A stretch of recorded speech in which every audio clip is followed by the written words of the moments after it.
The haunted house.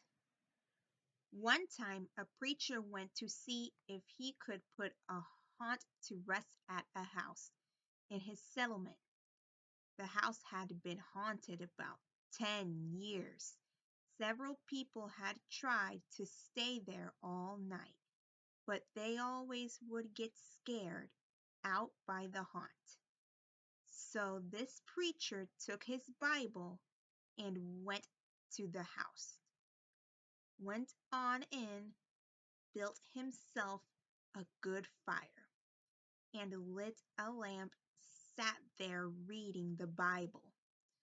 Then, just before midnight, he heard something start up in the cellar, walking back and forth, back and forth. Then it sounded like somebody was trying to scream and got choked off. Then there was a lot of thrashing around and struggling, and finally everything got quiet.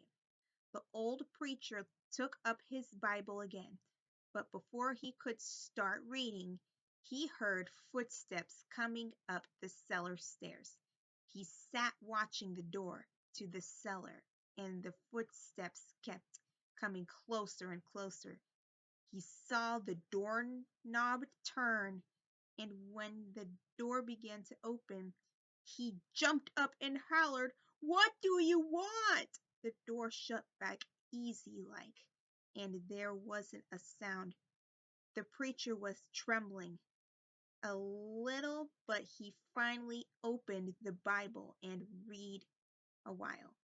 Then he got up and laid the book on the chair and went to mending the fire.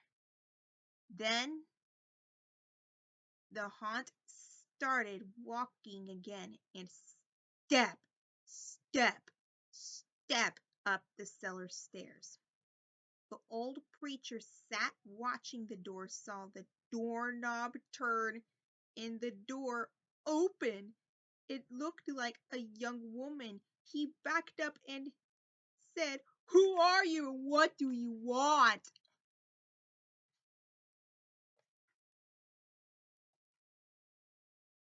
The haunt sort of sighed like she didn't know what to do. Then she just faded out. The old preacher waited, waited, and when he didn't hear any more noises, he went over and shut the door. He was sweating and trembling all over, but he was a brave man, and he thought he'd be able to see it through. So he turned his chair to where he could watch, and he sat down and waited. It wasn't long before he heard the haunt start up again. Slowly, step, step, step, step, closer and closer, step, step, and it was right at the door.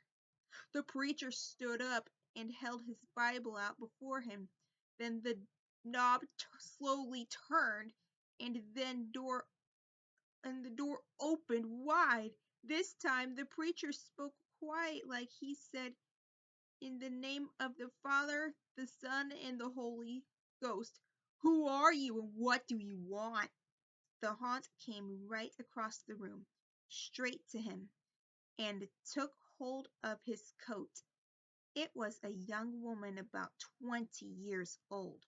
Her hair was torn and tangled, and the flesh was dropping of her face, so he could see the bones and part of her teeth.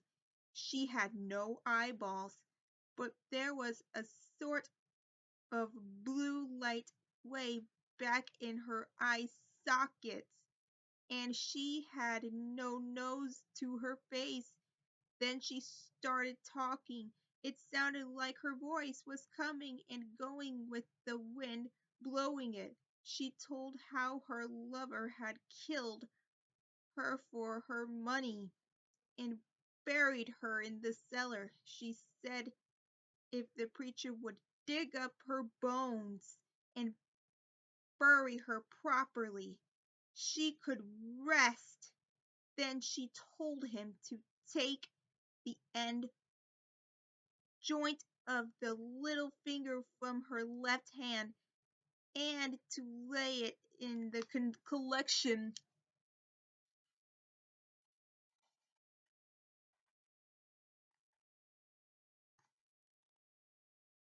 plate at the next church meeting, and he'd find out who had murdered her.